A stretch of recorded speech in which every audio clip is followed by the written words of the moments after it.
Malam itu, hujan turun dengan deras di luar jendela kamar utama yang luas dan mewah. Namun, gemuruh petir di langit tak sebanding dengan gejolak yang ada di dada Alina. Wanita berusia 28 tahun itu duduk tegak di meja kerjanya, menatap layar ponsel yang menyala redup. Sebuah notifikasi perbankan baru saja masuk 5 menit yang lalu. Penarikan tunai sebesar 10 juta rupiah berhasil. Sisa saldo. Alina mengerutkan kening. Kartu ATM Black Card miliknya, kartu yang khusus ia simpan untuk dana darurat dan operasional bisnis villa di Bali, seharusnya tersimpan rapi di laci brankas kecil di ruang kerjanya. Kode brankas itu hanya diketahui oleh dirinya dan Raka, suaminya. Dengan tangan sedikit gemetar, bukan karena takut melainkan karena amarah yang mulai merambat naik, Alina membuka laci brankas tersebut. Kosong. Tempat kartu itu biasanya berada kini hanya menyisakan debu tipis. Raka. Desis Alina pelan. Ia tidak langsung berteriak. Alina bukan wanita bodoh yang akan meledak tanpa bukti. Sebagai seorang CEO dari perusahaan properti warisan ayahnya, ia terbiasa berpikir taktis. Ia segera membuka aplikasi CCTV yang terhubung ke seluruh sudut rumah, termasuk ruang kerjanya. Ia memundurkan rekaman ke jam 2 siang tadi, saat ia sedang meeting di luar. Di layar tabletnya, terlihat jelas sosok Raka masuk ruang kerja dengan mengendap-endap. Pria itu tampak menoleh ke kanan dan kiri, memastikan situasi aman. Ia membuka brankas. Ternyata Alina lupa mengganti pas kode bulan ini, dan mengambil kartu tersebut. Senyum licik terukir di wajah tampannya, wajah yang dulu membuat Alina jatuh cinta. Tapi kejutan itu belum selesai. Alina beralih memeriksa riwayat pemesanan tiket pesawat yang terhubung dengan email cadangan Raka, yang secara tidak sengaja, masih terlogin di iPad ruang keluarga. Matanya membelalak membaca konfirmasi tiket itu.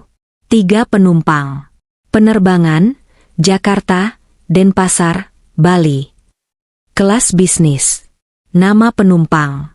Raka Adhiwangsa. Ratna Ningsih, ibu mertua. Siska Anggraini. Darah Alina mendidih hingga ke ubun-ubun. Siska. Nama itu sudah sering ia dengar dari desas-desus karyawan di kantor, sekretaris baru yang genit dan selalu menempel pada Raka, yang menjabat sebagai manajer operasional hanya karena statusnya sebagai suami Alina. Jadi, rumor itu benar. Dan lebih parahnya lagi, ibu mertuanya, Bu Ratna, yang selama ini selalu manis di depan Alina meminta uang bulanan, ternyata bersekongkol dengan mereka. Hebat, gumam Alina, senyum sinis mulai terukir di bibir merahnya. Kalian mau berlibur ke Bali, menggunakan uangku, membawa selingkuhan, dan berencana menginap di mana? Oh, tentu saja. Alina membuka percakapan WhatsApp Raka yang ia sadap lewat web mirroring di laptopnya. Chat Raka ke Siska, tenang saja, sayang. Istriku yang bodoh itu punya villa mewah di Seminyak yang kosong. Kuncinya pakai kode digital, aku tahu kodenya. Kita bisa pesta sepuasnya di sana tanpa keluar uang sepeser pun. Uang dari ATM dia kita pakai buat belanja dan makan enak. Mamaku juga sudah setuju, dia lebih suka sama kamu daripada si Alina yang sok sibuk itu. Balasan Siska, Mas Raka pinter banget. Nggak sabar deh bobo di villa gratisan. Biarin aja si Alina kerja keras bagai kuda, kita yang nikmatin hasilnya hihihi. Balasan Bu Ratna, di grup chat bertiga, ibu mau kamar yang menghadap kolam renang ya, Raka. Jangan lupa, ATM si Alina kuras saja sekalian. Dia kan kaya, nggak bakal sadar uangnya hilang sedikit. Lagian dia pelit sama ibu, masa jatah bulanan cuma 15 juta. Alina menutup laptopnya perlahan. Hatinya hancur, tentu saja. Siapa istri yang tidak hancur dikhianati suami dan mertuanya sendiri? Namun, rasa sakit itu dengan cepat berganti menjadi rasa jijik. Mereka pikir Alina adalah sapi perah yang bodoh. Mereka pikir Alina adalah wanita lemah yang hanya bisa mencari uang tapi tak bisa menjaganya. Mereka salah besar. Mereka lupa bahwa Alinalah yang membangun kerajaan bisnis ini dari nol setelah ayahnya meninggal. Mereka lupa bahwa di balik wajah lembut Alina, tersimpan ketegasan yang bisa mematikan lawan bisnisnya. Dan malam ini, suami, mertua, dan pelakor itu telah menempatkan diri mereka sebagai lawan. Kalian mau main-main? Alina berdiri, berjalan menuju dinding kaca kamarnya, menatap ke arah kolam renang di bawah yang diterpa hujan. Baiklah, mari kita bermain. Pintu kamar terbuka. Raka masuk dengan wajah yang dipasang semanis mungkin. Ia membawa segelas susu hangat. Sayang, kok belum tidur? Masih kerja? Tanya Raka lembut, menghampiri Alina dan memeluk pinggangnya dari belakang. Bau parfum wanita lain samar-samar tercium dari kemeja Raka. Dulu, Alina mungkin akan mengira itu bau parfum rekan kerja. Sekarang, ia tahu itu bau pengkhianatan. Alina menahan nafas, menekan rasa jijik yang menyeruak. Ia berbalik, memasang senyum terbaiknya, senyum palsu yang menutupi badai di matanya. Iya, Mas. Biasa, mengecek laporan akhir bulan, jawab Alina santai. Kamu dari mana? Kok baru pulang jam segini? Oh, tadi mobil mogok di jalan, sayang. Terus aku harus nunggu derek lama banget. Maaf ya, bohong Raka tanpa berkedip. Padahal Alina tahu dia baru saja meeting persiapan liburan dengan Siska dan Bu Ratna di sebuah kafe. Oh, kasihan sekali suamiku. Alina mengelus pipi Raka. Ya sudah, kamu mandi gih. Istirahat. Sayang. Raka tampak ragu sejenak, lalu melanjutkan, besok lusa aku ada tugas dinas keluar kota. Ke Surabaya. Mendadak banget. Terus ibu juga minta diantar ke rumah tante di Bandung, jadi mungkin sekalian aku antar ibu dulu baru lanjut ke Surabaya. Aku pergi sekitar 5 hari ya. Alina mengangguk-angguk, pura-pura percaya. 5 hari ya? Lama juga. Ya sudah, hati-hati ya, Mas. Perlu uang saku tambahan? Mata Raka berbinar tamak. Nggak usah kok, sayang. Gaji bulan ini masih ada. Tentu saja, karena kamu sudah mencuri ATM-ku, batin Alina. Baguslah kalau begitu. Kamu memang suami mandiri. Puji Alina dengan nada yang mengandung sarkasme, namun Raka terlalu bodoh untuk menyadarinya. Malam itu, Alina tidur memunggungi Raka. Ia tidak bisa memejamkan mata. Otaknya berputar menyusun skenario. Keesokan harinya, saat Raka sedang mandi, Alina menelepon Pak Wayan, kepala penjaga villanya di Bali. Halo, Pak Wayan, sapa Alina dingin. Halo, Bu Bos. Tumben menelepon pagi-pagi. Ada rencana ke Bali, Bu? Tanya Pak Wayan dengan logat Balinya yang kental. Dengar baik-baik, Pak Wayan. Ini perintah mendadak dan sangat penting. Suara Alina tegas. Mulai besok pagi, saya ingin Bapak dan seluruh staf villa, tukang kebun, housekeeping, koki, satpam, semuanya libur total selama 1 minggu. Hah? Libur? Bu? Tapi, bukannya villa harus selalu dijaga? Tidak.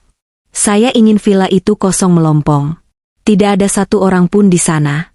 Matikan aliran air hangat, tapi biarkan listrik menyala. Dan satu lagi. Pak Wayan, tolong panggil tukang kunci sekarang juga. Ganti kode akses digital gerbang depan dan pintu utama villa. Ganti dengan kode yang hanya saya yang tahu. Setelah itu, Bapak pulang dan matikan ponsel Bapak untuk nomor yang tidak dikenal. Jangan terima tamu siapapun, meskipun dia mengaku suami saya. Hening sejenak di ujung telepon. Pak Wayan adalah orang kepercayaan ayah Alina. Ia cukup cerdas untuk mencium ada yang tidak beres. Bu Alina, apa Pak Raka membuat masalah? Tanya Pak Wayan pelan. Masalah besar, Pak. Mereka mau datang ke sana tanpa izin saya, membawa selingkuhan dan ibu mertua saya. Mereka mau menginap gratis. Astaga, kurang ajar sekali, seru Pak Wayan marah. Siap, Bu. Laksanakan. Saya akan ganti kodenya sekarang juga. Saya pastikan tidak ada staf yang melayani mereka. Biar mereka tahu rasa. Bagus. Pastikan tidak ada persediaan makanan di kulkas. Kosongkan semuanya, Pak. Beres, Bu Bos. Alina menutup telepon. Langkah pertama selesai. Siangnya, di kantor, Alina memanggil manajer HRD. Pak Budi, tolong siapkan surat pemecatan untuk Raka Adhiwangsa. Alasan, pelanggaran kode etik berat dan penyalahgunaan wewenang. Tapi jangan berikan sekarang. Simpan di meja saya. Nanti saya yang akan berikan langsung setelah dia pulang dari dinas luarnya, perintah Alina. Pak Budi terkejut, tapi melihat ekspresi dingin Alina, ia hanya mengangguk. Baik, Bu Alina. Hari keberangkatan pun tiba. Raka tampak sibuk mengemas koper. Bu Ratna sudah menunggu di ruang tamu dengan gaya necis, memakai kacamata hitam besar dan topi pantai, padahal katanya mau ke Bandung. Dandanannya heboh sekali. Bu, mau ke Bandung atau ke pantai? Sindir Alina saat turun tangga. Bu Ratna gelagapan. Alina. Ini kan tante kamu itu rumahnya outdoor. Panas. Jadi ibu sedia payung sebelum hujan, sedia topi maksudnya. Alina hanya tersenyum tipis. Oh begitu. Hati-hati ya, Bu. Raka, jaga ibu baik-baik. Pasti dong, sayang. Raka mencium pipi Alina sekilas, ciuman perpisahan yang menjijikkan. Aku berangkat ya. Jangan kangen. Aku tidak akan kangen. Kok? Karena aku akan sangat sibuk. Jawab Alina penuh arti. Mobil Raka melaju meninggalkan halaman rumah mewah itu. Alina melihat dari jendela sampai mobil itu hilang di tikungan. Begitu mobil menghilang, senyum Alina lenyap. Wajahnya berubah menjadi topeng besi yang dingin. Ia mengambil ponselnya, membuka aplikasi M-Banking. Selamat menikmati penerbangan kalian, gumam Alina. Jari jempolnya menekan menu blokir kartu. Konfirmasi. Apakah Anda yakin ingin memblokir kartu debit prioritas ini? Ya. Kartu berhasil diblokir. Tidak hanya itu, Alina juga menelepon penyedia layanan seluler pasca bayar yang digunakan Raka, Bu Ratna, dan nomor yang ia ketahui sebagai nomor Siska. Ia mendapatkannya dari data karyawan karena Siska bekerja di kantornya. Sebagai penanggung jawab tagihan korporat untuk nomor Raka dan Siska, Alina punya kuasa penuh. Halo, layanan pelanggan? Saya ingin melaporkan kehilangan untuk 3 nomor berikut. Ya, tolong blokir akses keluar dan data internetnya segera. Mulai 2 jam dari sekarang. Alina memberi mereka waktu untuk sampai di Bali, memesan taksi online, dan merasa senang sesaat. Ia ingin kepanikan itu terjadi tepat saat mereka butuh membayar sesuatu, atau saat mereka tiba di depan villa yang terkunci rapat. Nikmatilah liburan kalian, para parasit, bisik Alina pada kesunyian rumah besarnya yang kini terasa jauh lebih bersih tanpa kehadiran mereka. Saat kalian kembali, kalian tidak akan punya rumah untuk pulang. Alina berbalik, memanggil asisten rumah tangganya yang setia, Bei Inah. Bei Inah. Ya, Non? Bei Inah tergopoh-gopoh datang. Panggil tukang loak dan truk sampah sekarang. Masuk ke kamar Raka, dan kamar tamu yang ditempati ibu mertua. Keluarkan semua barang mereka. Baju, sepatu, dokumen, semuanya. Masukkan ke kantong sampah plastik hitam. Mata Bei Inah terbelalak. Semuanya. Non, mau dibuang? Yang masih layak jual, kasih ke tukang loak. Uangnya ambil buat bibi. Yang jelek, buang ke truk sampah. Dan sisakan 1 set baju paling jelek, taruh di dalam kardus, letakkan di pos satpam depan. Saya mau rumah ini steril dari barang-barang mereka sebelum matahari terbenam. Baik, Non. Saya laksanakan. Bei Inah yang sebenarnya juga sering diperlakukan kasar oleh Bu Ratna, tampak bersemangat melakukan perintah itu. Alina duduk di sofa kulitnya yang mahal, menuangkan segelas wine. Pertunjukan baru saja dimulai. Di Bali sana, 3 orang pengkhianat sedang tertawa-tawa di atas awan, tidak menyadari bahwa tanah tempat mereka akan mendarat telah berubah menjadi neraka. Bandara Soekarno-Hatta tampak sibuk seperti biasa, namun bagi Raka, hari ini dunia terasa miliknya. Ia berjalan tegap mendorong troli koper, diapit oleh 2 wanita yang saat ini menjadi prioritas utamanya. Ibunya, Bu Ratna, dan kekasih gelapnya, Siska. Mas, nanti di pesawat kita foto bareng ya? Aku mau pamer ke teman-teman arisan kalau pacarku royal banget. Ajak liburan naik business class. Rengek Siska manja sambil menggelayut di lengan Raka. Siska mengenakan dress musim panas berwarna kuning cerah yang cukup terbuka, dipadukan dengan topi lebar dan kacamata hitam oversized. Penampilannya sangat kontras dengan Alina yang selalu tampil elegan, sopan, dan profesional. Namun bagi Raka, Siska adalah angin segar. Siska memuja egonya, Sementara Alina terlalu mandiri, terlalu pintar, dan seringkali membuat Raka merasa kerdil sebagai suami.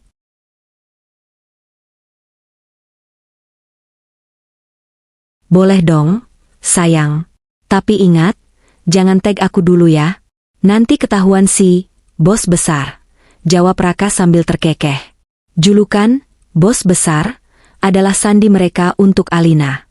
Bu Ratna ikut tertawa, suara tawanya terdengar renyah namun menyeratkan kelicikan. Ah, si Alina itu palingan sekarang lagi sibuk meeting atau mengurus proyek barunya. Dia mana sempat main Instagram, Raka. Dia itu wanita kaku. Gak kayak Nak Siska ini, pinter bawa diri, pinter bikin suasana ceria. Siska tersenyum lebar, merasa di atas angin karena mendapat dukungan penuh dari calon mertua idaman, menurut versinya. Ibu bisa aja. Tenang Bu, nanti di Bali Siska pijitin ibu kalau capek jalan-jalan. Kita kan mau senang-senang. Duh, mantu idaman memang beda. Puji Bu Ratna, sengaja menekankan kata mantu. Mereka bertiga berjalan menuju counter check-in khusus kelas bisnis. Tidak ada antrean panjang. Raka menyerahkan tiket dan KTP dengan gaya angkuh. Ia merasa seperti raja minyak. Di saku jasnya, dompet kulit berisi kartu black card milik Alina terasa tebal dan menenangkan. Ia membayangkan limit tak terbatas yang bisa ia gesek sesuka hati. Terima kasih, istriku yang bodoh, batin Raka. Kerja keraslah kau di Jakarta, biar aku yang menikmati hasilnya.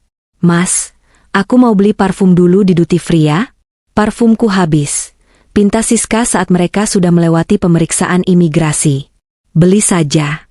Ambil yang paling mahal, jawab Raka enteng. Mumpung kartu sakti ada di tangan. Mereka masuk ke butik parfum mewah. Siska dengan rakus mengambil 2 botol parfum high-end seharga jutaan rupiah. Bu Ratna tak mau kalah, ia mengambil sebuah selendang sutra. Saat di kasir, Raka mengeluarkan uang tunai dari amplop tebal di tas lempangnya, uang 10 juta hasil curian dari brankas kemarin malam. Pakai cash saja dulu, biar nggak terlalu banyak notifikasi masuk ke HP Alina pagi ini, bisik Raka pada Siska. Ia ingin bermain aman di awal perjalanan. Lagi pula, notifikasi penarikan tunai kemarin mungkin belum dibaca Alina secara detail karena kesibukannya. Siska mengangguk setuju. Pinter banget sih kamu, Mas. Mereka kemudian duduk di lounge eksekutif, menikmati makanan gratis dan segelas wine sebelum penerbangan. Mereka bersulang, gelas berdenting. Untuk kebebasan, seru Siska. Untuk liburan gratis, timpal Bu Ratna. Untuk kebodohan Alina, tutup Raka sambil menyeringai. Di layar ponsel Siska, ia mengunggah Instagram story, foto tangan mereka bertiga memegang gelas wine dengan latar belakang landasan pacu, dibubuhi tulisan, Family Time Hati Merah 2 Bye-Bye Jakarta. Sementara itu, di kediaman mewah Alina di Jakarta Selatan, suasana rumah terasa berbeda. Bukan sepi, melainkan sibuk dengan aktivitas yang tak biasa.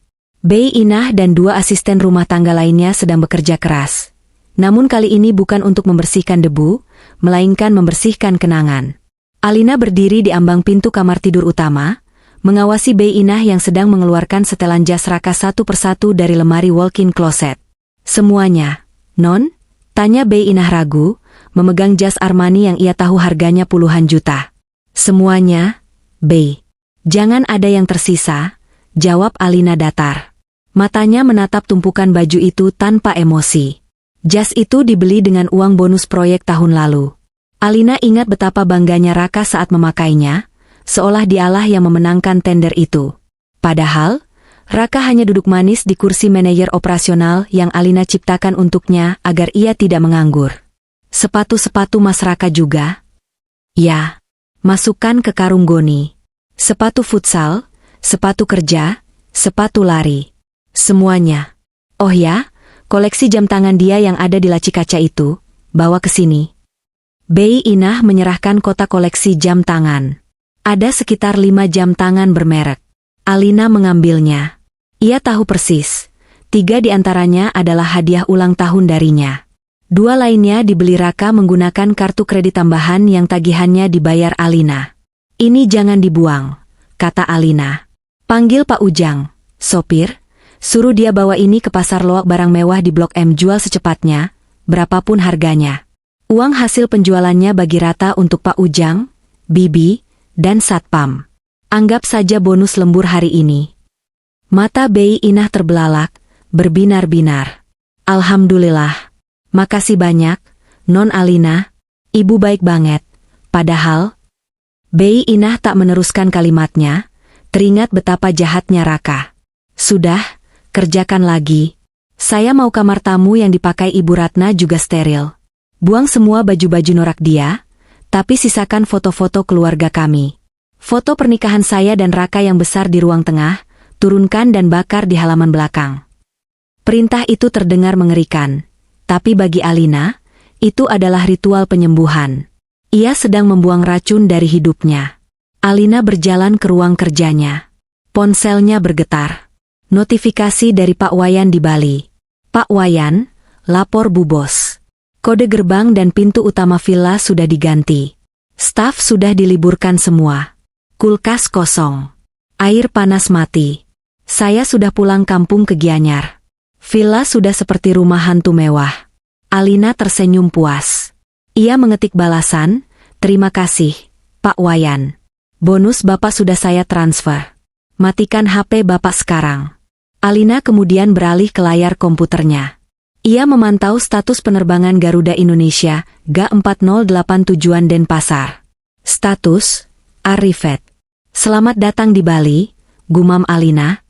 Permainan dimulai. Bandara I Gusti Ngurah Rai, Bali. Hembusan udara hangat tropis menyambut Raka, Bu Ratna, dan Siska saat mereka melangkah keluar dari terminal kedatangan.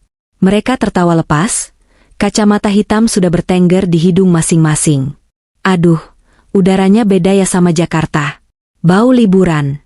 Seru Siska genit, merentangkan tangannya. Ayo, kita sewa mobil dulu. Masa naik taksi ke Seminyak? Nggak level, kata Bu Ratna sombong, mengibaskan kipas tangannya. Sewa yang bagus ya, Raka. Yang atapnya bisa dibuka itu loh.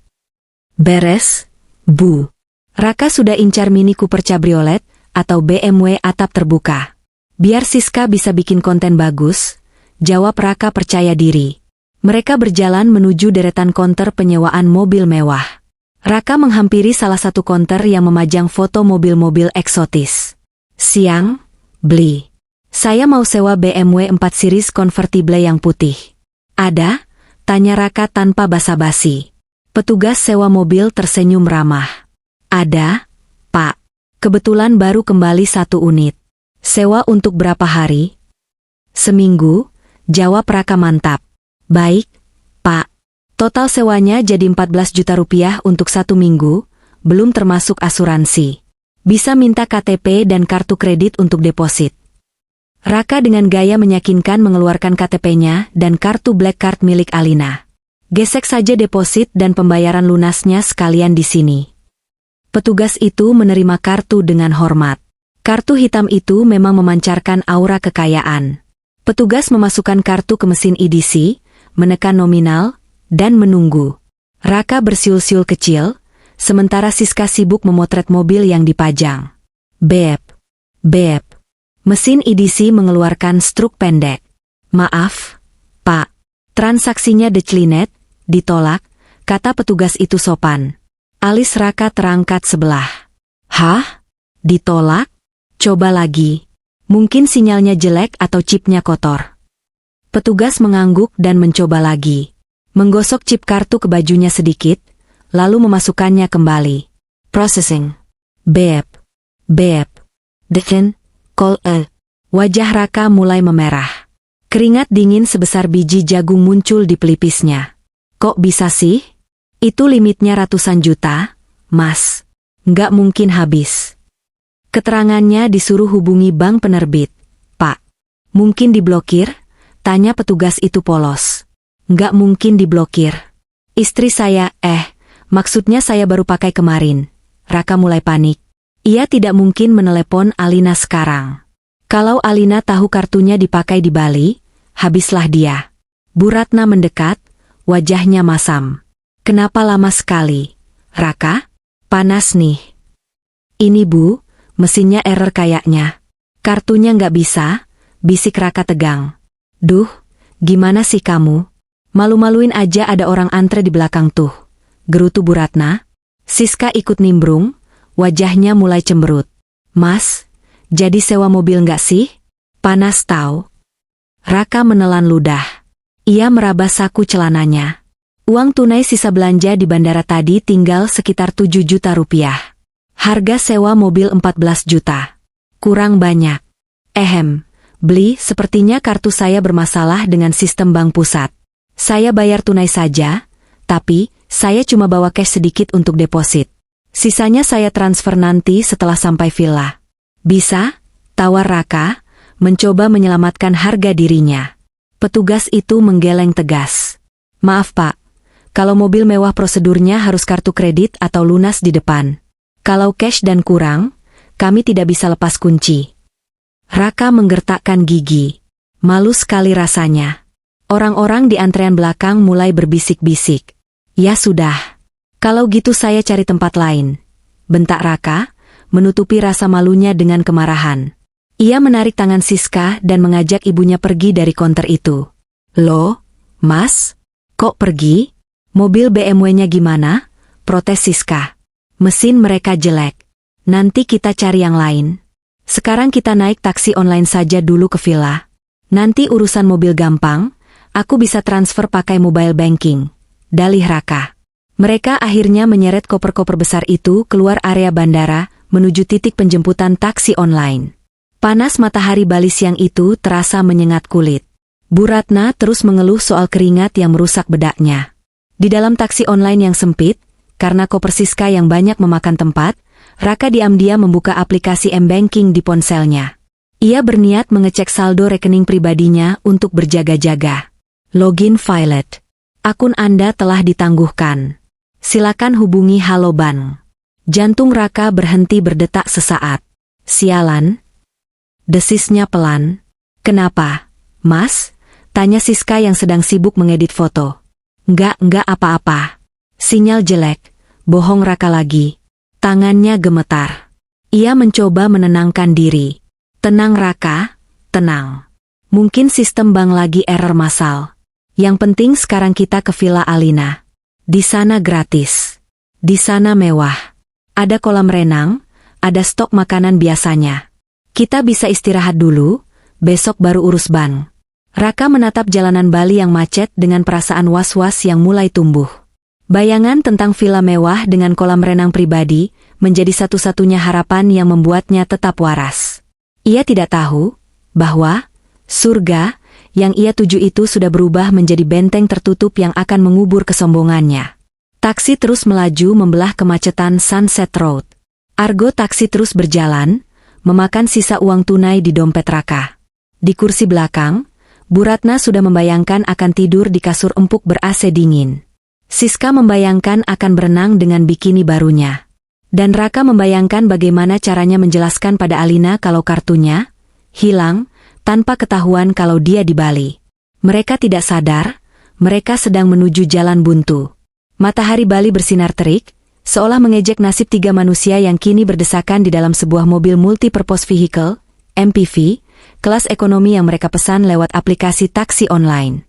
Bayangan rambut Siska yang berkibar di atas mobil konvertible, atap terbuka musnah sudah.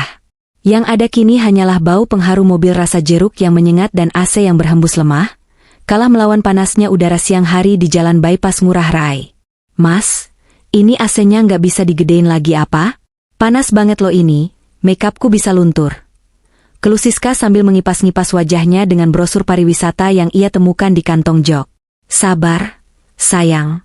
Macetnya parah ini, jawab Raka dengan nada yang berusaha terdengar tenang, meski kemeja bermerek Ralph Lauren di punggungnya sudah basah oleh keringat dingin. Bu Ratna, yang duduk di samping sopir karena tidak mau berdesakan dengan koper Siska di belakang, ikut menggerutu. Si Alina itu memang keterlaluan.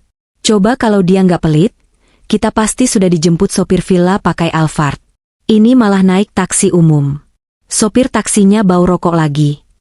Sopir taksi online itu, seorang bapak parubaya asli Bali, hanya melirik lewat spion tengah dengan wajah masam. Ia mendengar hinaan itu tapi memilih diam. Ia hanya ingin cepat-cepat menurunkan penumpang rewel ini dan mencari orderan lain.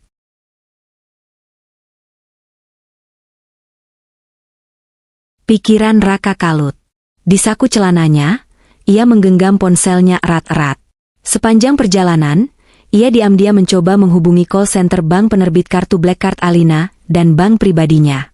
Hasilnya nihil. Hanya suara mesin penjawab otomatis yang mengatakan, nomor kartu Anda sedang dalam status blokir keamanan. Silakan kunjungi kantor cabang terdekat. Sialan, umpat Raka dalam hati. Pasti si Alina salah memasukkan PIN atau ada aktivitas mencurigakan yang terdeteksi sistem karena lokasi yang berbeda. Bodoh benar wanita itu, punya kartu limit besar tapi tidak dimaintain dengan baik. Raka masih menyangkali kenyataan. Ia tidak mau percaya bahwa Alina tahu. Menurut logikanya, Alina adalah istri penurut yang sibuk di Menara Gadingnya, terlalu naif untuk mencurigai suami sesempurna dirinya. Raka, ibu lapar. Seru Bu Ratna tiba-tiba, memecah lamunan Raka. Kita makan dulu sebelum ke villa. Ibu mau makan seafood di Jimbaran. Yang pinggir pantai itu loh. Jantung Raka mencelos. Jimbaran? Itu mahal. Uang tunai di dompetnya tinggal 7 juta rupiah. Itu harus cukup untuk pegangan selama 5 hari jika masalah kartu belum beres. Bu, kalau ke Jimbaran nanti makin macet. Kita makan yang searah villa saja ya. Di Seminyak banyak kafe bagus. Tawar Raka. Yah, Mas Raka kok gitu?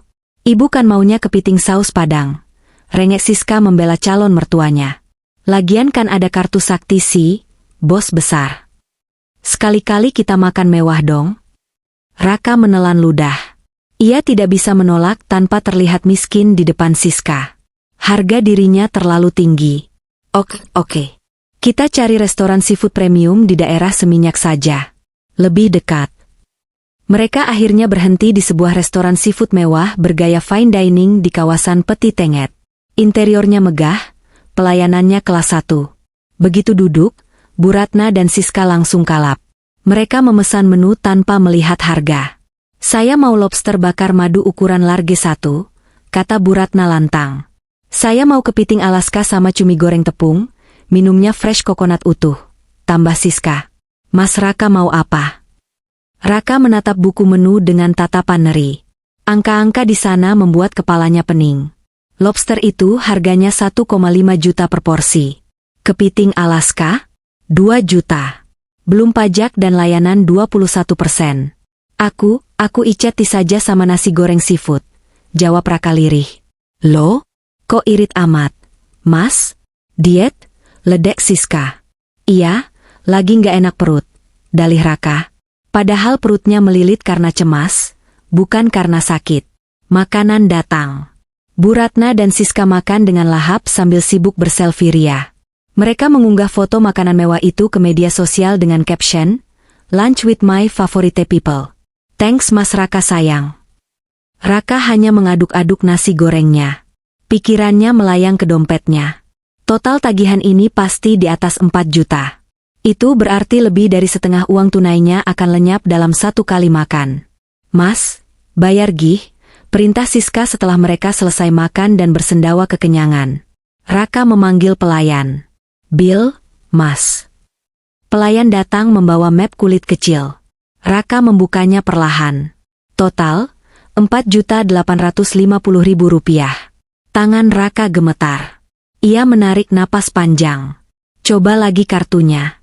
Siapa tahu tadi di bandara cuma gangguan sinyal, batinnya penuh harap. Ia mengeluarkan kartu Black Card Alina dan meletakkannya di atas nampan. Pelayan membawanya ke kasir.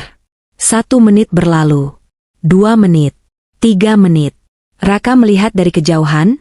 Pelayan itu berbisik dengan manajer restoran, lalu mencoba menggesek kartu itu berkali-kali. Pelayan itu menggeleng, lalu berjalan kembali ke meja mereka. Wajah Raka pucat pasi. Mohon maaf, Pak. Ucap pelayan itu sopan namun tegas, cukup keras hingga meja sebelah bisa mendengar. Kartu Bapak Declinet. Ditolak oleh sistem.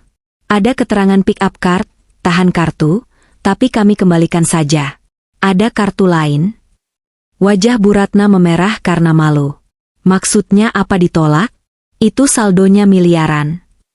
Maaf ibu, tapi mesin edisi kami menolaknya. Mungkin limit habis atau diblokir, jelas pelayan itu. Siska menatap Raka dengan tatapan bertanya. Mas, kok bisa? Pakai kartu kamu yang pribadi dong. Kartu pribadiku juga satu bank sama Alina, jadi kalau sistem bank itu lagi down, ya dua-duanya nggak bisa. Raka berbohong lagi dengan cepat. Keringat sebesar biji jagung menetes di pelipisnya. Terus gimana bayarnya? Tanya Bu Ratna ketus. Malu dilihatin orang. Dengan tangan gemetar dan hati yang hancur, Raka membuka dompetnya. Ia mengeluarkan lembaran uang merah 100 ribuan. Ia menghitungnya satu persatu di depan pelayan. 1 juta, 2 juta, 3 juta, 4 juta, 850 ribu. Dompetnya kini terlihat sangat tipis. Sisa uang tunai, 2 juta 150 ribu rupiah. Untuk 5 orang. Di Bali. Tanpa kendaraan. Ini. Sisanya buat tip. Kata Raka sok gengsi, menyerahkan lembaran terakhir. Mereka keluar dari restoran dengan suasana canggung. Siska cemberut karena merasa dipermalukan. Bu Ratna menggerutu soal ban yang tidak profesional. Raka diam 1000 bahasa. Sudahlah, ayo cepat ke villa. Perintah Raka. Di sana kita bisa istirahat. Nanti aku telepon orang bank buat maki-maki mereka. Mereka memesan taksi online lagi. Kali ini Raka memilih opsi yang paling murah, mobil kecil jenis LCGC. Siska dan Bu Ratna protes, tapi Raka beralasan, jalanan ke villa itu sempit, mobil gede susah masuk. Padahal, ia sedang menghemat setiap rupiah yang tersisa. Perjalanan ke villa Alina di kawasan Seminyak memakan waktu 20 menit. Villa itu terletak di area elit, dikelilingi tembok tinggi dengan tanaman rambat yang asri. Gerbangnya terbuat dari kayu jati tebal yang kokoh, dilengkapi dengan sistem keamanan digital terbaru. Taksi berhenti di depan gerbang. Sampai, Pak, kata sopir. Raka membayar taksi dengan uang pas. Mereka menurunkan koper-koper besar di pinggir jalan beraspal. Taksi berlalu, meninggalkan mereka bertiga di depan benteng kemewahan itu. Wah, gila. Siska melongo melihat fasad villa dari luar. Ini villanya Alina? Gede banget. Mas, temboknya aja tinggi banget. Bu Ratna tersenyum lebar, melupakan kekesalan tadi. Nah, ini baru tempat yang pantas buat ibu. Ayo Raka, buka pintunya. Ibu mau langsung mandi air hangat terus tidur di kasur king coil. Raka membusungkan dada, kepercayaan dirinya kembali sedikit. Setidaknya, ia masih punya akses ke tempat ini. Ia berjalan menuju panel kunci digital di samping gerbang kecil. Tenang, sayang. Aku hafal kodenya di luar kepala.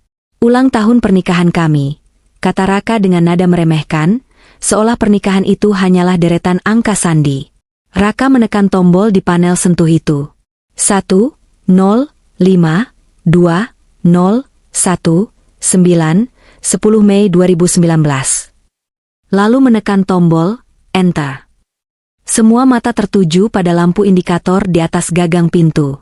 BF, BF, BF. Lampu menyala.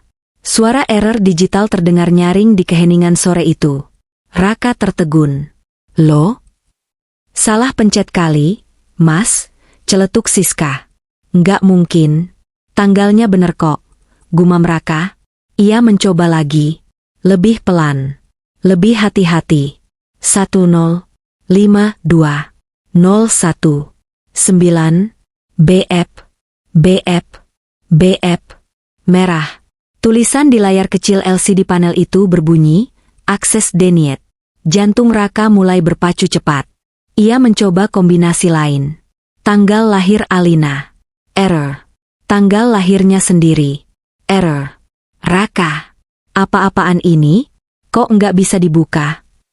Bu Ratna mulai naik pitam. Kakinya sudah pegal berdiri pakai sepatu hak tinggi. Sebentar, Bu. Mungkin baterainya habis? Atau sial. Raka mulai panik. Ia menggedor gerbang kayu itu. Pak Wayan, teriak Raka. Biasanya ada Pak Wayan, penjaga villa yang setia, atau satpam yang berjaga di pos dalam. Hening. Tidak ada sahutan. Hanya suara angin menggesek daun kelapa. "Pak Wayan, buka pintu. Ini saya Raka," teriaknya lagi lebih keras, sambil memukul gerbang dengan kepalan tangan. Tetap hening. Villa itu tampak mati. "Mana penjaganya?" tanya Siska, mulai kepanasan. "Katanya ada staf lengkap." "Harusnya ada. Pak Wayan itu tinggal di paviliun belakang." Raka mengeluarkan ponselnya dengan tangan gemetar. Ia mencari kontak Pak Wayan Villa. Tuh. Panggilan tersambung. Harapan Raka melambung. "Tuh. Nomor yang Anda tuju sedang tidak aktif atau berada di luar jangkauan." Ternyata hanya voicemail. Raka mencoba menelepon lagi. Langsung masuk kotak suara. Pak Wayan mematikan ponselnya. Raka mencoba menelepon nomor telepon rumah, landline, yang ada di dalam villa. Terdengar nada sambung. Panjang. Tidak ada yang mengangkat. Keringat Raka kini mengucur deras, membasahi seluruh punggungnya. Matahari sore menyorot tajam tepat ke wajah mereka. Mereka bertiga berdiri seperti orang bodoh di pinggir jalan dengan tumpukan koper, di depan rumah mewah yang terkunci rapat. "Mas, jangan bilang kita nggak bisa masuk." Suara Siska mulai terdengar panik dan menuduh. Nggak mungkin. Ini pasti si Wayan lagi keluar beli makan atau apa." Raka berusaha menyangkal, tapi jauh di lubuk hatinya, sebuah kesadaran mengerikan mulai merayap. Kartu ATM diblokir. Kartu kredit ditolak. M-banking ditangguhkan. Dan sekarang, villa diganti kodenya. Ini bukan kebetulan. Ini bukan sistem error. Ini adalah serangan terencana. "Alina." Desis Raka pelan, matanya menatap kamera CCTV yang terpasang di pojok atas gerbang. Kamera itu berkedip merah pelan, menandakan ia sedang merekam.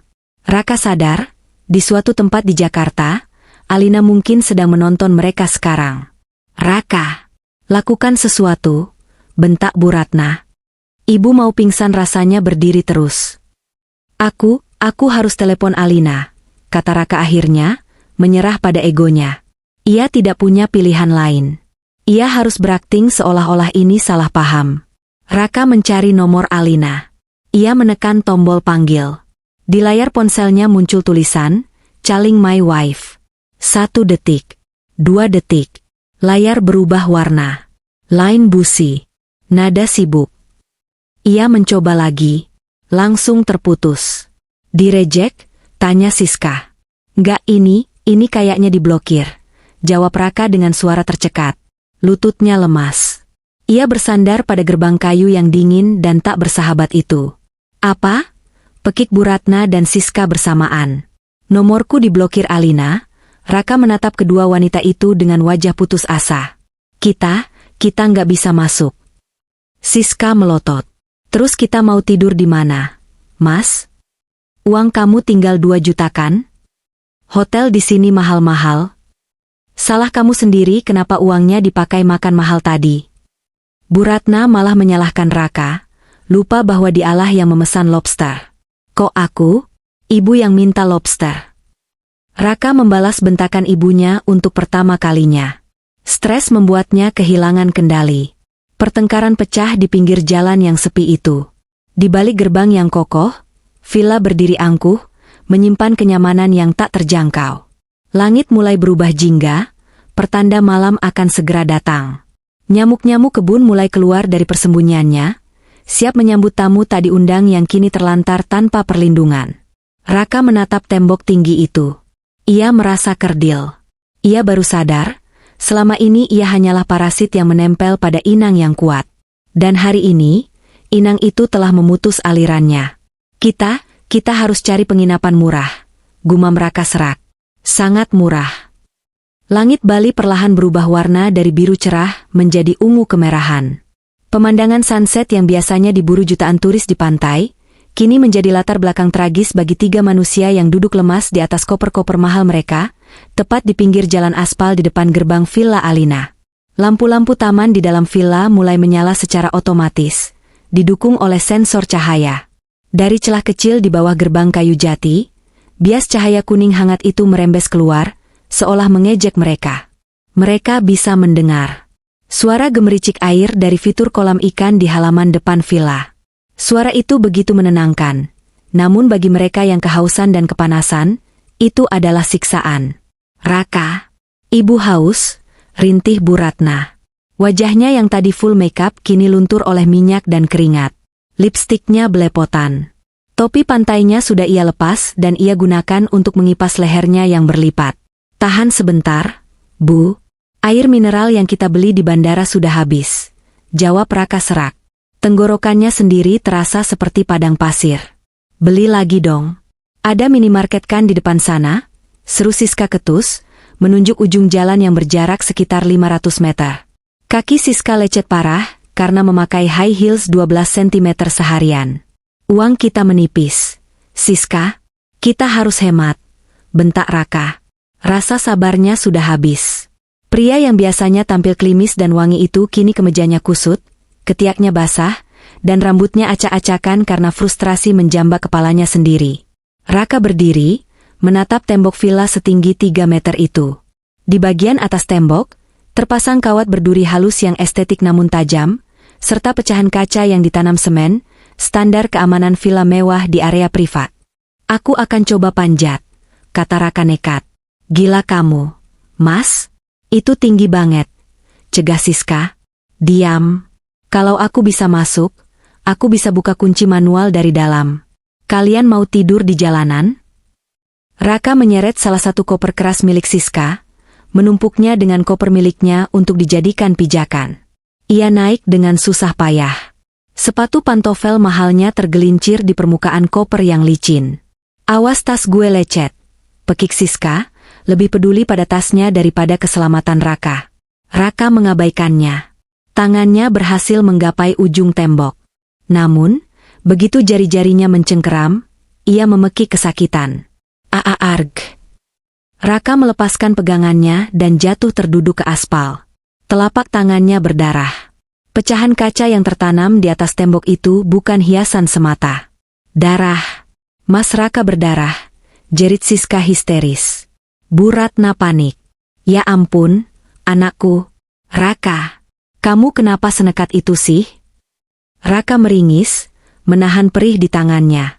Darah segar menetes ke celana bahan chino berwarna krem yang ia kenakan. Sakit, sialan, benar-benar benteng. Upaya membobol masuk gagal total.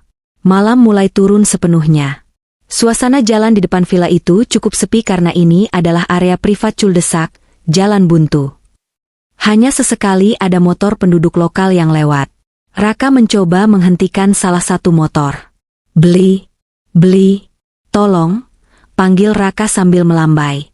Pengendara motor itu berhenti, menatap curiga pada 3 orang berpakaian mewah tapi kucel, duduk di pinggir jalan dengan koper-koper besar di malam gelap. Ya, Pak? Ada masalah? Tanya pemuda Bali itu. Bisa tolong panggilkan penjaga villa ini? Pak Wayan? Atau siapa saja? Mohon Raka. Pemuda itu mengerutkan kening. Villa Bu Alina? Wah, setahu saya tadi pagi Pak Wayan pamitan sama warga Banjar. Katanya diliburkan seminggu sama pemiliknya. Villanya kosong. Pak. Raka lemas. Konfirmasi dari pihak luar membuat harapannya benar-benar musnah. Kosong? Tidak ada satpam? Tidak ada, Pak. Kunci diganti sistem remote dari Jakarta katanya. Bapak siapa ya? Tamu? Saya suaminya Bu Alina. Aku Raka dengan suara kecil, malu mengakui bahwa ia suami yang terlantar di depan rumah istrinya sendiri. Pemuda itu menatap Raka dari ujung kaki ke ujung kepala, lalu melihat ke arah Bu Ratna dan Siska. Tatapannya berubah menjadi sinis. Gosip cepat menyebar di lingkungan seperti ini. Warga tahu Bu Alina adalah wanita baik-baik, dan melihat Raka datang bersama wanita muda lain yang bukan istrinya, pemuda itu paham situasinya. Wah, kalau urusan keluarga, Tiang, saya, tidak ikut campur. Pak, permisi, pemuda itu langsung tancap gas, meninggalkan mereka dalam kepulan asap knalpot. Kurang ajar. Orang miskin sombong, maki Bu Ratna. Waktu menunjukkan pukul 8 malam. Perut mereka mulai berbunyi. Lapar, haus, sakit, dan lelah bercampur menjadi satu emosi yang meledak-ledak. Siska tiba-tiba mengambil ponselnya. Aku akan telepon Alina. Masa bodoh, kata Siska. Jangan, nanti dia tahu kita di sini, cegah Raka. Dia sudah tahu, Raka. Jangan bodoh. Dia yang merencanakan ini semua. Aku mau labrak dia, suruh dia buka pintu ini sekarang juga atau aku lapor polisi atas penelantaran. Siska dengan jempol lentiknya mencari nomor kantor Alina yang pernah ia simpan. Siska menekan tombol panggil. Tersambung. Alina belum memblokir nomor Siska di ponsel pribadinya, karena ia ingin mendengar jeritan ini. Di Jakarta, Alina sedang menikmati makan malam steak wagyu di apartemen mewahnya sambil melihat layar ponsel yang bergetar. Nama, ular Siska, tertera di layar. Alina mengangkatnya dan menekan tombol loudspeaker. Halo, suara Alina terdengar tenang, dingin, dan berwibawa. Heh, perempuan jahat, teriak Siska langsung. Buka pintu villa lo sekarang juga. Kita ada di depan nih. Lo mau bunuh kita hah? Hening sejenak. Lalu terdengar tawa kecil dari seberang sana. Tawa yang sangat renyah namun menusuk tulang. Oh, sudah sampai ya? Bagaimana Balinya? Indah? Tanya Alina santai. Jangan basa-basi busuk. Raka berdarah tangannya gara-gara lo kunci gerbang. Ibu Ratna mau pingsan. Buka pintunya atau gue teriak maling biar warga datang. Ancam Siska. Silakan teriak, tantang Alina. Sertifikat rumah itu atas nama saya. CCTV merekam kalian mencoba memanjat dan merusak properti saya. Kalau polisi datang, siapa yang akan ditangkap? Pemilik rumah yang mengunci rumahnya sendiri? Atau 3 orang asing yang mencoba membobol masuk tanpa izin tertulis? Siska terdiam. Skakmat. Alina. Suara Raka terdengar di latar belakang, memelas. Alina, tolonglah. Ibu sakit. Biarkan kami masuk malam ini saja. Besok kami pergi. Tolong, Al. Kasihan ibu. Kasihan ibu? Alina mengulang kata-kata itu dengan nada tajam. Raka, Raka, di mana rasa kasihanmu saat kamu mengambil uang tabunganku untuk membelikan tiket pesawat selingkuhanmu? Di mana rasa kasihan ibumu saat dia menjelek-jelekan aku di depan Siska? Kami minta maaf. Kami hilaf. Teriak Bu Ratna mendekat ke ponsel. Alina, mantuku sayang. Ibu cuma ikut-ikutan. Buka pintunya ya, nak. Maaf, Bu. Saya tidak punya suami bernama Raka, dan tidak punya mertua bernama Ratna lagi. Pengacara saya sedang memproses semuanya. Nikmatilah tidur di bawah bintang-bintang. Itu romantis, kan? Seperti yang Siska inginkan. Klik. Sambungan diputus. Siska menatap layar ponselnya dengan tak percaya. Dia matiin teleponnya. Brengsek. Raka menendang koper Siska hingga terguling. Puas kamu? Puas kamu manas-manasin dia? Sekarang dia makin nekat. Kok nyalahin aku? Siska mendorong dada Raka. Kamu yang laki-laki nggak becus. Katanya kaya, katanya berkuasa. Ternyata cuma kacung istri. Tahu gini aku nggak mau ikut. Ya sudah pergi sana.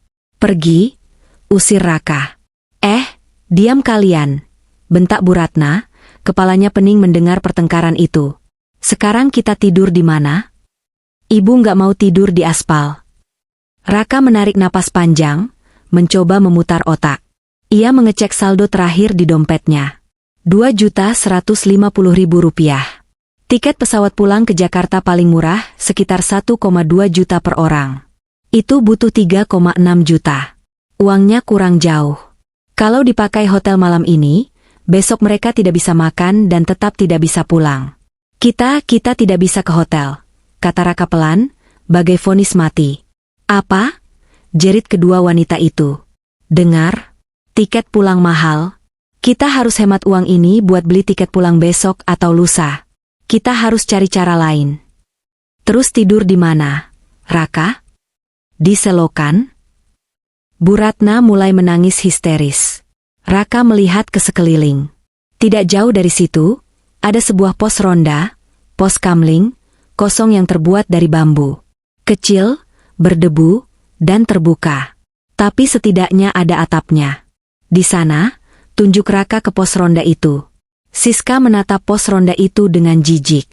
Mas, kamu bercanda kan? Itu tempat nyamuk. Itu kotor.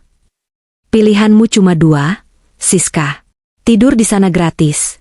Atau kamu jual tas LV kamu itu sekarang juga buat bayar hotel. Siska memeluk tasnya erat-erat. Itu harta paling berharganya. Enggak, enak aja. Ya sudah, ayo ke sana. Dengan langkah gontai dan harga diri yang hancur berkeping-keping, mereka menyeret koper-koper mewah itu menuju pos ronda reot. Raka membersihkan lantai kayu pos ronda itu dengan sapu lidi bekas yang tergeletak di sana. Debu beterbangan membuat mereka batuk-batuk. Mereka duduk berhimpitan di lantai bambu yang keras. Angin malam mulai menusuk tulang. Nyamuk-nyamuk kebun yang ganas mulai berdenging di telinga mereka, mencium aroma darah manis orang kota. Plak! Siska menepuk pipinya sendiri. Aduh, nyamuknya gede banget. Ibu dingin, Raka. Bu Ratna menggigil. Ia hanya memakai baju tipis musim panas. Selendang sutra mahalnya yang dibeli di bandara tadi ia lilitkan ke tubuh, tapi tidak banyak membantu. Raka membuka koper, mengeluarkan beberapa baju untuk dijadikan selimut dan bantal. Jas Armani yang ia banggakan kini, ia jadikan alas duduk ibunya agar tidak masuk angin. Dari kejauhan, mereka bisa melihat villa Alina berdiri megah. Lampu kolam renang menyala biru indah. Mereka membayangkan betapa empuknya sofa di ruang tamu villa itu. Betapa hangatnya air shower di kamar mandi utamanya. Tapi malam ini, mereka adalah penonton yang terusir. Tiba-tiba, gerimis mulai turun. Bukan hujan deras, tapi cukup untuk membuat udara semakin dingin dan membuat atap pos ronda yang bocor mulai meneteskan air. Tes, tes, tes. Air menetes tepat di kepala Siska. Aku benci Bali. Aku benci Alina. Aku benci kamu Raka. Siska menangis meraung-raung di tengah malam sepi. Raka hanya diam, memeluk lututnya, menatap kegelapan. Perutnya melilit karena lapar, tapi hatinya lebih sakit karena sadar. Ini baru malam pertama. Dan dia tidak tahu bagaimana cara membawa mereka pulang dengan sisa uang receh di saku celananya. Berikut adalah bab 5, yang menggambarkan titik terendah dari harga diri mereka. Di bab ini, penderitaan fisik akibat menjadi gelandangan, mulai meruntuhkan mental mereka, menciptakan konflik internal yang tajam dan memalukan. Bab 5, gelandangan elit. Fajar menyingsing di ufuk timur, membawa serta kicauan burung dan kokok ayam yang biasanya terdengar syahdu di pedesaan Bali. Namun, bagi 3 sosok yang meringkuk di pos ronda berukuran 2x2 meter itu, pagi ini adalah pagi terburuk dalam hidup mereka. Sinar matahari pagi yang hangat menembus celah atap bambu, langsung menyorot wajah Siska. Wanita itu mengerang, mencoba menarik selimut yang ternyata adalah jas Armani kusut milik Raka.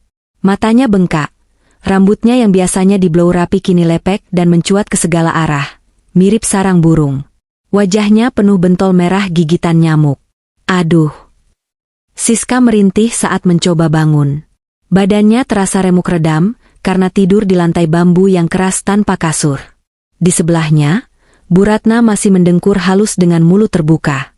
Air liur mengering di sudut bibirnya, merusak citra ningrat yang selalu ia banggakan.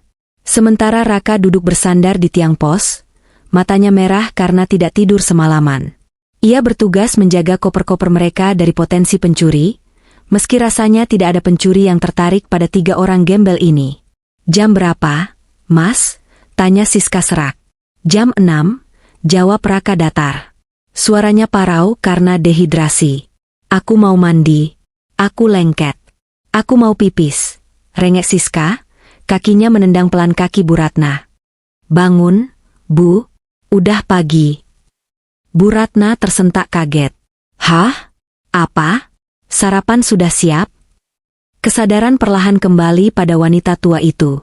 Ia melihat sekeliling, bukan kamar hotel bintang 5, bukan villa mewah, melainkan pos ronda berdebu dengan pemandangan jalan aspal. Ya Tuhan! Bu Ratna memegangi pinggangnya. Encok ibu kambuh. Sakit sekali. Raka, pijat ibu. Nanti, Bu, Kita harus pergi dari sini sebelum warga ramai, kata Raka panik. Ia melihat beberapa ibu-ibu Bali mulai lewat membawa keranjang sesajen, canang sari, untuk sembahyang pagi. Para warga yang lewat menatap mereka dengan pandangan aneh.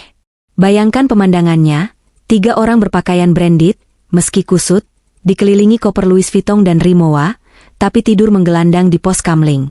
Kontras yang sangat mencolok dan memalukan. Ih, lihat tuh. Turis kok tidur di pos ronda? Bisik seorang ibu pada temannya dalam bahasa Bali yang samar-samar dimengerti Raka. Kehabisan uang mungkin. Kasihan ya, gaya doang selangit. Wajah Raka memerah padam. Ia segera berdiri, merapikan kemejanya yang bau apek. Ayo, kita jalan. Jangan sampai ada yang ngenalin kita atau memotret kita. Mau kemana? Mandi di mana? Protes Siska. Kita cari pom bensin atau masjid atau apa kek yang ada toilet umumnya.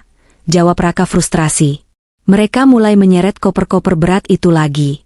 Suara roda koper beradu dengan aspal grodak-grodak, terdengar sangat nyaring di pagi yang sunyi, menarik perhatian anjing-anjing liar yang mulai menggonggong ke arah mereka. Hus, pergi. Bu Ratna mengibaskan selendangnya ketakutan saat seekor anjing kurap mendekat. Raka, usir anjing itu. Ibu takut. Jalan saja terus. Bu, jangan lari. Setelah berjalan kaki hampir 1 kilometer dengan perut kosong dan kaki lecet, mereka menemukan sebuah SPBU kecil. Akhirnya, seru Siska. Ia langsung berlari menuju toilet. Namun, harapan mereka pupus saat melihat kondisi toilet umum itu. Lantainya becek, baunya pesing menyengat, dan air dimbernya berwarna keruh. Tidak ada tisu, tidak ada sabun wangi. Huek. Siska menutup hidungnya. Mas, aku nggak bisa pipis di sini. Jijik banget. Tahan kalau mau tahan. Atau kamu mau pipis di celana? Bentak Raka yang sudah kehilangan kesabaran. Ini bukan Plaza Indonesia. Siska, sadar diri. Dengan terpaksa, sambil menangis sesenggukan, Siska masuk ke toilet itu. Ia harus mengangkat dress mahalnya tinggi-tinggi agar tidak menyentuh lantai yang kotor. Harga dirinya serasa diinjak-injak. Setelah bergantian menggunakan toilet untuk sekadar cuci muka dan buang air, mereka tidak berani mandi karena airnya kotor. Mereka duduk di pinggir trotoar depan SPBU. Lapar. Rintih Bu Ratna. Raka, belikan ibu bubur ayam. Atau krowasang. Jangan yang pedas. Raka mengecek dompetnya. Masih ada Rp2.150.000. Harga tiket pesawat untuk 3 orang sekitar 3,6 juta. Masih kurang 1,5 juta lagi. Kalau mereka makan enak, uang akan semakin berkurang dan mereka akan terjebak selamanya di Bali sebagai gelandangan. Raka melihat ada penjual nasi jinggo, nasi bungkus daun pisang porsi kecil khas Bali, di seberang jalan. Harganya tertulis Rp5.000. Kita makan itu, tunjuk Raka. Nasi kucing, pekik Bu Ratna. Ibu nggak biasa makan nasi bungkus daun.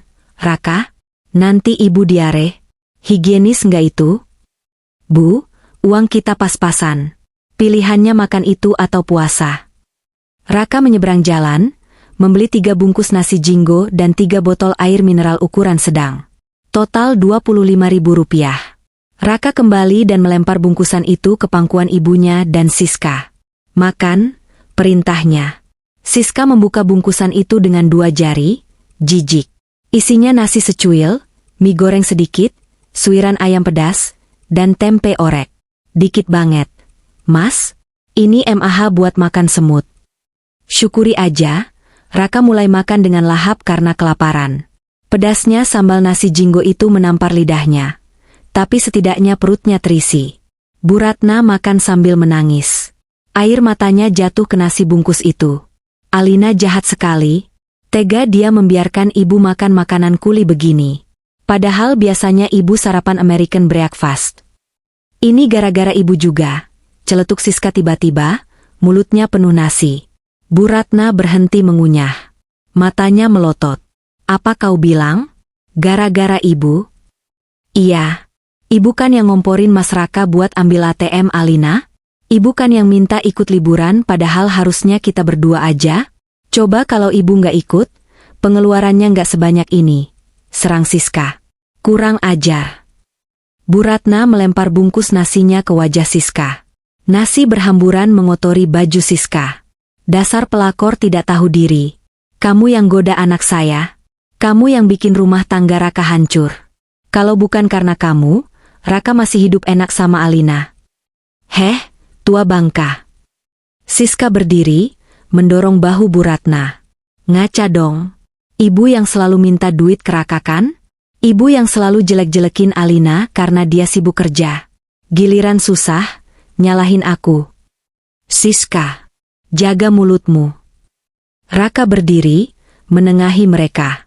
Orang-orang di SPBU mulai menonton pertengkaran memalukan itu. Drama keluarga di pinggir jalan.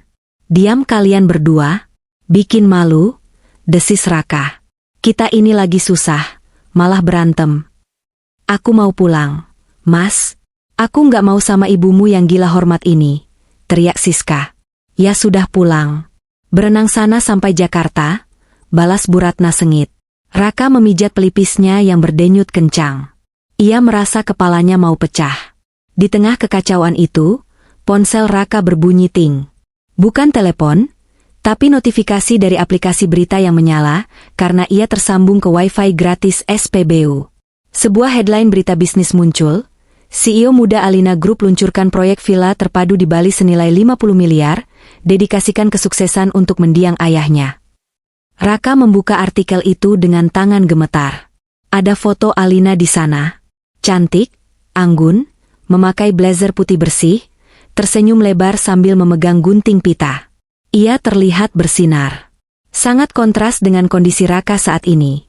Kucel, bau, makan nasi bungkus 5 ribuan di trotoar. Lihat ini. Raka menunjukkan layar ponsel ke Siska dan ibunya. Mereka terdiam melihat foto Alina. Dia meresmikan proyek baru, gumam Bu Ratna tak percaya. Uangnya sebanyak itu, dan kita di sini kelaparan. Dia tahu kita di sini, Bu. Dia sengaja, kata Raka lirih. Dia sedang merayakan kemenangan di atas penderitaan kita. Rasa lapar berganti menjadi rasa iri dan dendam, namun tak berdaya. Mas, kita harus cari tempat tidur yang layak. Aku nggak mau tidur di pos ronda lagi malam ini. Siska merengek, suaranya melemah setelah melihat foto kekayaan Alina. Ia sadar, Raka yang ada di hadapannya hanyalah ampas tanpa Alina. Raka berpikir keras. Kita cari losmen atau homestay murah di ganggang sekitar sini. Yang 100.000 semalam. Hah? 100.000? Itu pasti kamarnya sempit. Nggak ada AC. Protes Siska lagi. AC? Siska, kita ini gelandangan sekarang. Gelandangan yang bawa koper mahal. Terima nasib. Bentak Raka. Mereka kembali berjalan menyusuri ganggang sempit di Kuta.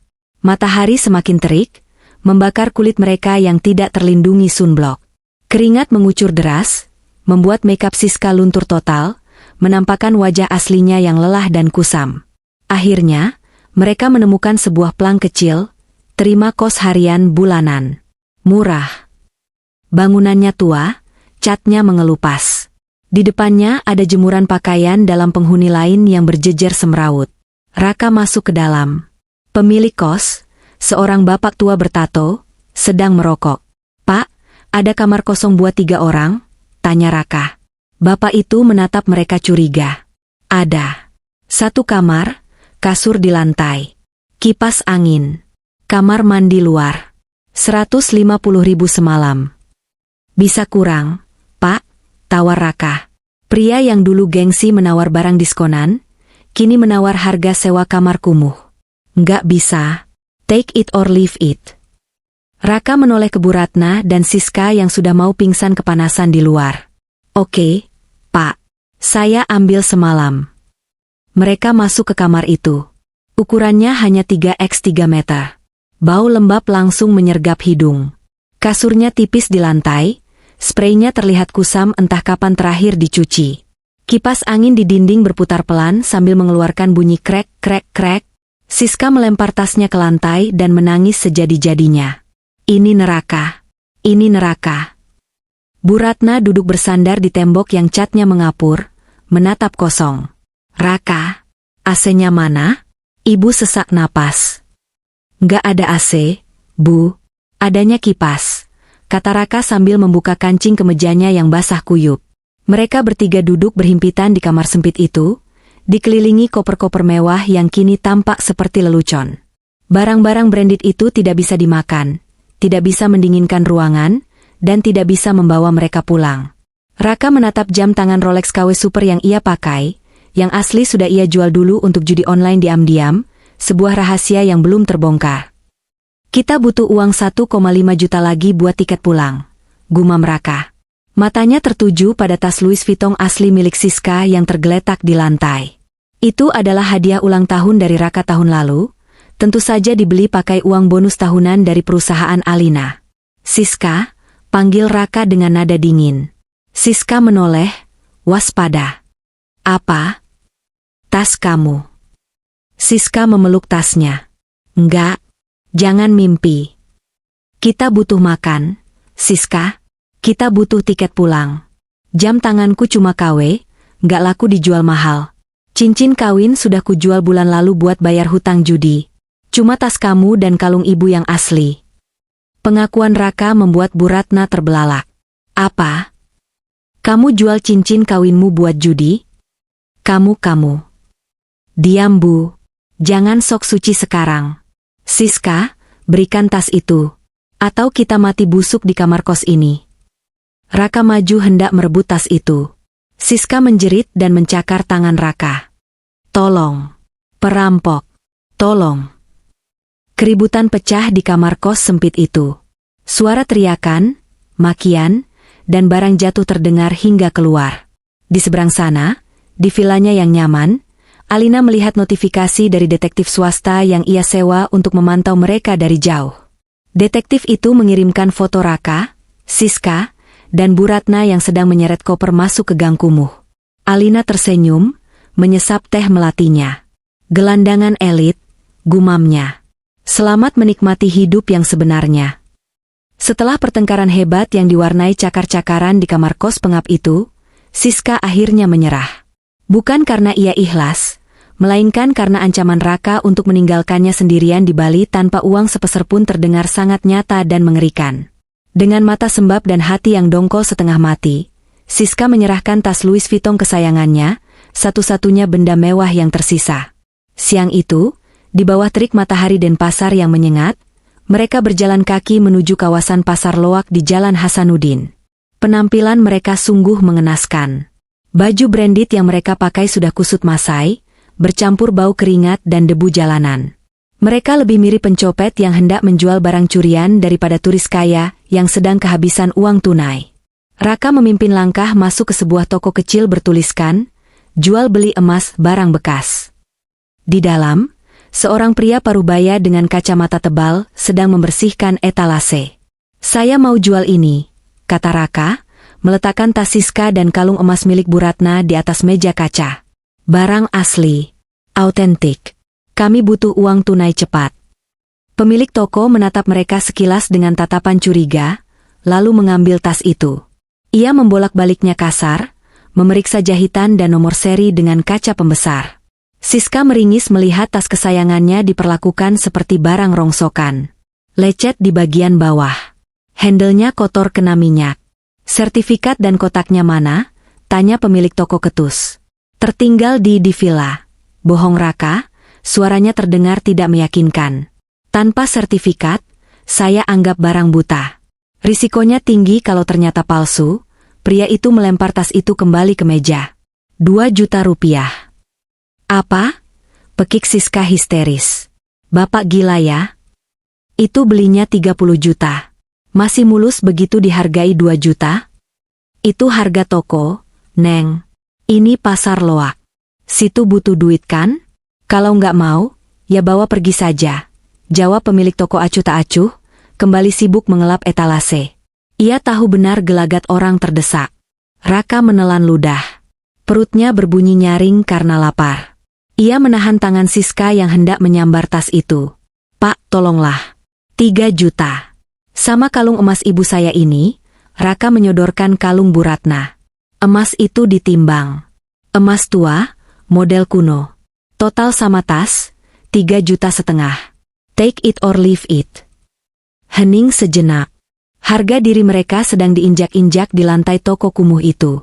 Raka memejamkan mata, mengangguk pelan. Oke. Kami ambil. Uang 3,5 juta rupiah berpindah tangan. Siska menangis terseduh-seduh saat melihat tasnya diletakkan di rak berdebu bersama barang bekas lainnya. Bu Ratna meraba lehernya yang kini kosong. Tatapannya nanar. Dengan uang pas-pasan itu, mereka pergi ke warnet terdekat untuk membeli tiket pesawat. Tentu saja bukan kelas bisnis Garuda seperti saat berangkat. Raka memesan tiket maskapai berbiaya rendah, low cost carrier, untuk penerbangan paling malam, jam 11 malam, demi mendapatkan harga termurah. Tidak ada bagasi tambahan. Malam itu di Bandara Ngurah Rai, kontras nasib mereka begitu mencolok. Di sekeliling mereka, turis-turis lain tampak bahagia menenteng oleh-oleh Krishna dan Joger, tertawa riang mengenang liburan. Sementara Raka, Bu Ratna, dan Siska duduk ngemper di lantai dingin terminal keberangkatan, memakan roti sobek minimarket sebagai makan malam. Tidak ada eksekutif lounge. Tidak ada jalur prioritas. Mereka hanyalah 3 penumpang lusuh dengan bau apek yang menunggu dipulangkan, lari dari pulau yang telah melahap kesombongan mereka. Raka menatap tiket di tangannya dengan tatapan kosong. Mereka pikir penderitaan ini akan berakhir begitu sampai di Jakarta. Mereka salah besar. Di Jakarta, Alina sudah menyiapkan kejutan, penyambutan yang jauh lebih menyakitkan. Pukul 2 dini hari, taksi online butut yang membawa Raka, Bu Ratna, dan Siska berhenti di depan gerbang tinggi rumah mewah Alina di kawasan Pondok Indah. Mereka baru saja mendarat dari penerbangan kelas ekonomi yang penuh guncangan dan tangisan bayi. Tubuh mereka remuk, bau keringat dan apek menguar tajam dari pakaian yang sudah dipakai berhari-hari. Akhirnya, desah Bu Ratna, matanya berbinar melihat rumah itu. Ibu mau mandi air panas, lalu tidur seharian. Raka, jangan lupa besok pagi suruh Bei Inah buatkan bubur ayam spesial. Raka tidak menjawab. Ia membayar taksi dengan sisa uang receh terakhir. Begitu taksi pergi, keheningan mencekam menyelimuti mereka. Rumah itu gelap gulita. Namun lampu taman menyoroti sesuatu yang ganjil di area carport luar yang tidak tertutup pagar. Tumpukan kantong plastik hitam besar. Menggunung seperti sampah yang belum diangkut dinas kebersihan. Apa itu? Tanya Siska jijik, menutup hidungnya. Bau sampah nggak sih? Raka mengabaikannya dan berjalan menuju gerbang kecil. Ia merogoh saku, mengeluarkan kunci cadangan rumah yang selalu ia bawa. Dengan tangan gemetar karena lelah, ia memasukkan anak kunci ke lubang gembok. Klek, klek. Kunci itu tidak bisa berputar. Lo? Raka mengerutkan kening. Ia mencabut kunci, meniupnya, lalu mencoba lagi. Masih sama. Anak kunci itu masuk, tapi tidak pas. Kenapa lagi? Raka? Jangan bilang kuncinya diganti juga? Suara Bu Ratna mulai meninggi histeris. Trauma di Bali kembali membayang. Tiba-tiba, lampu pos satpam menyala. Pintu pos terbuka, keluarlah Pak Asep, satpam rumah yang biasanya ramah dan hormat pada Raka. Namun malam ini, wajah Pak Asep datar dan dingin, tangannya memegang pentungan karet. Malam, Pak Raka, sapa Pak Asep tanpa senyum. Pak Asep. Syukurlah. Buka gerbangnya, Pak. Kunci saya macet. Perintah Raka, mencoba bersikap seperti majikan. Pak Asep tidak bergerak. Ia malah menunjuk tumpukan kantong plastik hitam di carport. Maaf, Pak. Perintah Bu Alina jelas. Bapak, Ibu Ratna, dan Mbak ini dilarang melangkah masuk melewati gerbang. Kunci seluruh rumah sudah diganti total kemarin sore. Kamu gila ya? Saya suami Alina. Ini rumah saya. Bentak Raka, emosinya meledak. Bukan lagi, Pak. Jawab Pak Asep tenang. Ia menunjuk tumpukan sampah itu. Itu barang-barang bapak dan ibu. Baju, sepatu, dokumen. Bu Alina sudah mengemasnya untuk kalian. Silakan dibawa. Siska membelalak. Ia berlari ke arah tumpukan plastik itu, merobek salah satunya dengan kuku. Isinya berhamburan keluar, dress malam, baju tidur, sepatu hak tinggi, semuanya bercampur aduk, kusut, dan beberapa tampak sengaja digunting. Baju-bajuku, jelas Siska. Dia membuangnya seperti sampah. Bu Ratna ikut mengorek kantong lain. Isinya baju-baju batiknya yang mahal, kini teronggok menyedihkan di atas paving blok yang kotor. Alina kurang ajar. Durhaka. Pergi dari sini sebelum saya panggil polisi komplek. Ancam Pak Asep tegas. Bu Alina sedang istirahat dan tidak mau diganggu oleh gelandangan. Gelandangan kamu bilang? Raka hendak maju memukul Pak Asep, tapi tubuhnya terlalu lemah. Pak Asep yang berbadan tegap hanya mendorong dada Raka pelan, hingga ia terhuyung mundur jatuh ke aspal. Keributan itu memancing perhatian. Lampu-lampu rumah tetangga mulai menyala. Beberapa orang mengintip dari balik tirai jendela. Satpam komplek yang sedang patroli bersepeda motor berhenti, menatap mereka dengan curiga. Raka melihat sekeliling. Ia melihat tatapan merendahkan dari satpam, tatapan ingin tahu dari tetangga, dan tumpukan sampah yang ternyata adalah harta bendanya. Di lantai 2 rumah itu, tirai kamar utama sedikit tersibak. Raka mendongak. Ia melihat siluet Alina berdiri di sana, menatap ke bawah dengan segelas wine di tangan. Tidak ada simpati. Hanya tatapan dingin seorang ratu yang melihat pengkhianat diusir dari kerajaannya. Alina. Panggil Raka lirih, suaranya hilang ditelan angin malam. Alina menutup tirai kembali. Lampu kamar dimatikan. Mereka bertiga berdiri mematung di pinggir jalan. Diusir, dipermalukan, dan benar-benar tidak punya tempat tujuan. Tumpukan kantong sampah hitam itu kini menjadi satu-satunya harta mereka. Raka menyadari, malam ini ia tidak akan tidur di kasur empuk. Ia, ibunya, dan selingkuhannya, resmi menjadi gelandangan di depan rumah yang dulu ia banggakan sebagai miliknya. Pagi itu, Raka berjalan memasuki lobi gedung perkantoran milik Alina Group dengan sisa-sisa keangkuhan yang ia miliki. Meski kemejanya kusut, bau badannya tak sedap, dan matanya merah kurang tidur karena semalam terpaksa tidur di teras masjid terdekat, Raka tetap berusaha menegakkan kepala. Aku masih manajer operasional di sini, batinnya menguatkan diri. Alina boleh mengunci rumah, tapi dia tidak bisa memecatku sembarangan tanpa pesangon. Aku punya hak. Di belakangnya, Siska mengekor dengan wajah tertunduk malu, sementara Bu Ratna menunggu di luar gedung sambil menjaga kantong-kantong sampah berisi baju mereka, persis seperti pengemis elit. Raka menuju gate otomatis, menempelkan kartu akses karyawannya. Beb. Lampu merah menyala. Palang besi tidak terbuka. Sial, rusak lagi, gerutu Raka.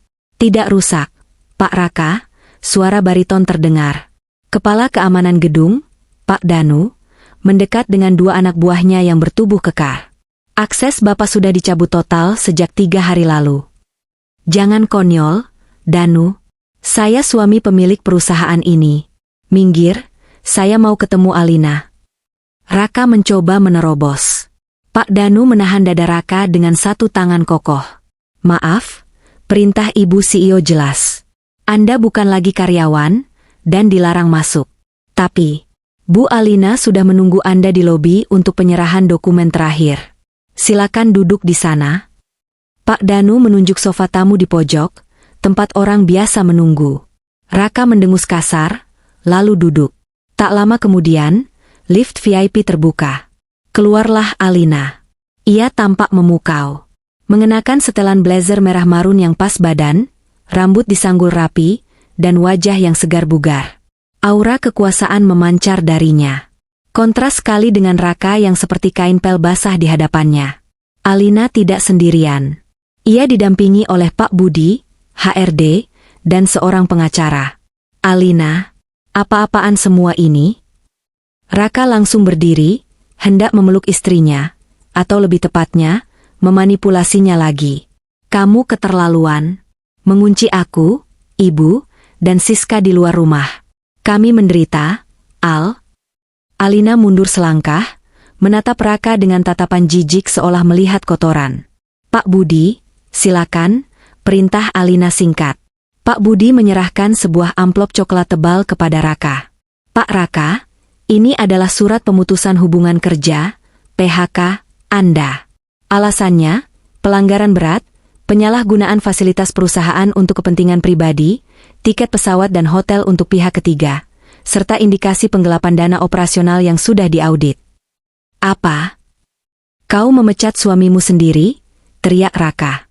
Mantan suami, koreksi pengacara di sebelah Alina. Ia menyerahkan amplop kedua, berwarna putih dengan kop surat pengadilan agama. Ini adalah gugatan cerai. Bukti perselingkuhan, penelantaran istri, dan pencurian aset sudah kami lampirkan lengkap. CCTV, rekaman suara, bukti transfer, semuanya. Kaki Raka lemas. Ia menerima amplop itu dengan tangan gemetar. Alina menoleh ke arah Siska yang bersembunyi di balik punggung Raka. Dan kamu, Siska, suara Alina tajam. Kamu juga dipecat. Saya sudah mengirimkan surat referensi ke seluruh asosiasi perusahaan properti dan HRD di Jakarta. Isinya tentang perilaku unprofesional kamu merusak rumah tangga atasan. Selamat mencari kerja, kalau ada yang mau terima pelakor seperti kamu. Wajah Siska pucat pasi. Karirnya hancur seketika. Alina, nak. Bu Ratna tiba-tiba masuk menerobos pintu lobi, meninggalkan kantong sampahnya di luar. Ia bersimpuh di kaki Alina, menangis meraung-raung. Maafkan ibu, nak. Ibu hilaf. Jangan ceraikan Raka. Nanti ibu makan apa? Ibu tinggal di mana? Alina menatap wanita tua itu tanpa rasa iba. Wanita yang dulu ia hormati, tapi ternyata menusuknya dari belakang. Ibu Anda masih sehat walafiat di luar sana, Bu Ratna. Saya bukan anak ibu. Dan rumah saya bukan panti sosial, jawab Alina dingin. Semua aset, rumah, mobil, villa, adalah harta bawaan warisan ayah saya. Kalian tidak punya hak 1 sen pun. Bahkan mobil yang Raka pakai, BPKB-nya atas nama perusahaan. Kuncinya sudah saya minta sopir ambil tadi malam. Jadi kami tidak punya apa-apa? Tanya Raka lirih, matanya kosong. Kalian punya harga diri, kan? Oh, lupa. Sudah kalian jual di Bali? Sindir Alina pedas. Alina berbalik badan, memberi kode pada Pak Danu. Pak Danu, bersihkan lobi saya dari sampah ini. Mereka mengganggu pemandangan klien. Siap, Bu. 2 satpam langsung mencengkeram lengan Raka dan menyeretnya keluar. Raka meronta, tapi tenaganya kalah jauh. Siska didorong keluar sambil menangis histeris. Bu Ratna dipapah paksa keluar gedung. Di trotoar panas Jakarta, di depan gedung pencakar langit yang menjulang tinggi, mereka dilempar begitu saja. Kantong-kantong sampah hitam berisi baju bekas dilemparkan menyusul mereka. Bruk! Raka jatuh tersungkur di aspal. Ia menatap ke atas, ke lantai direksi tempat Alina berada. Dari balik kaca jendela yang tinggi, ia melihat Alina berdiri memandang ke bawah. Alina menyesap kopi paginya, menatap 3 titik kecil di trotoar yang sedang bertengkar satu sama lain. Ia melihat Raka menyalahkan ibunya memukul Siska, dan Siska melempar sepatunya ke Raka. Sebuah tontonan sirkus yang menyedihkan. Selamat menjadi gelandangan, Mas Raka, bisik Alina pada kaca jendela. Terima kasih sudah menunjukkan siapa dirimu sebelum aku kehilangan lebih banyak lagi. Alina berbalik, kembali ke meja kerjanya yang megah. Ia membuka berkas proyek baru. Masa depannya cerah, bersih, dan bebas dari parasit. Karma telah tuntas melakukan tugasnya.